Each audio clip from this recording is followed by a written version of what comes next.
Perkenalkan, nama saya Sintiawati, kelas A15, semester 4, Pendidikan Bahasa dan Sastra Indonesia, STKIP Persada Kartostiwa Sintang.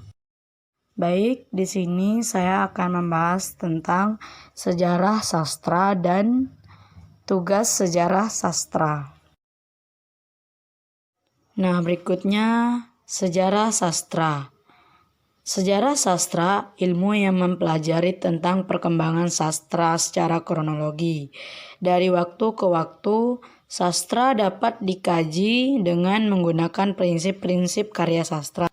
Nah, dari bacaan saya sebelumnya tadi, berarti sejarah sastra adalah dapat mempelajari tentang perkembangan sejarah sastra secara kronologi. Nah, di sini kita akan membahas tentang sejarah sastra. Nah, sebelum kita membahas tentang pengertian sejarah sastra, kita akan melihat pengertian dari kata sejarah. Apa itu sejarah?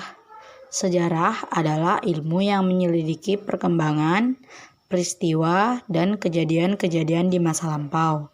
Sejarah juga berhubungan dengan manusia, menyangkut perubahan yang nyata di dalam kehidupan manusia. Baik, berikutnya kita akan memasuki pembahasan tentang sejarah sastra Indonesia. Nah, sejarah sastra Indonesia merupakan unsur bahasa yang terdapat di dalam bahasa Indonesia. Berdasarkan garis besarnya, sastra berarti bahasa yang indah ataupun tertata dengan baik dan gaya penyajian yang menarik sehingga berkesan di hati pembacanya. Nah, dapat disimpulkan dari bacaan saya tadi berarti sejarah sastra Indonesia merupakan sebuah kalimat yang sudah tersusun rapi dan dapat dipahami oleh si pembaca agar berkesan di hati sang pembaca. Berikutnya tugas sejarah sastra. Adapun beberapa tugas sejarah sastra, seperti yang kita ketahui, tugas sejarah sastra ada 4, yaitu yang pertama, tugas sejarah sastra adalah informasi, yaitu bertujuan memahami dasar tentang sebuah sastra, mengenai apa itu sastra, unsur-unsur sastra, siapa pengarangnya, waktu diciptanya, di mana diciptanya, dan sebagainya. Berarti dapat disimpulkan yang pertama bahwa tugas sejarah sastra yang pertama adalah menginformasikan. Baik, yang kedua, tugas sejarah sastra sebagai konsep, yaitu bertujuan berkaitan dengan pemahaman terhadap pengertian-pengertian pokok mengenai sesuatu hal.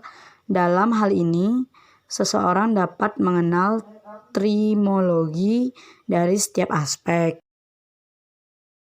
Baik, yang ketiga, tugas sejarah sastra sebagai perspektif, yaitu bertujuan memandang bagaimana sebuah karya sastra itu diciptakan menurut perspektif seseorang.